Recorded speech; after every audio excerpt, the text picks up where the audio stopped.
Hello, in this video, I will tour you guys in two provinces in the Philippines. But before we go for a tour, I will introduce myself. I am Hilving Lloyd Ilaba, first year student of Bachelor of Science in Tourism Management.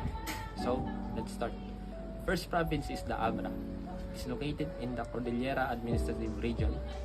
It is founded on March 10, 1917 with a total of 303 barangays. Its capital is Bangued and it's bordered by Ilocos Norte on northwest, Apayao on the northeast, Kalinga on mid-east, Mountain Province on southeast, and Ilocos Sur on the southwest. Second province that we will tour is the Ifugao, which is also located in the Cordillera Administrative Region. Founded on June 18, 1966, with a total population of 207,498 as of the 2020 census. And its capital is Lagawe. Ifugao is famous for its rice terraces that was hand-carved 2,000 years ago to plant some rice. And that's it.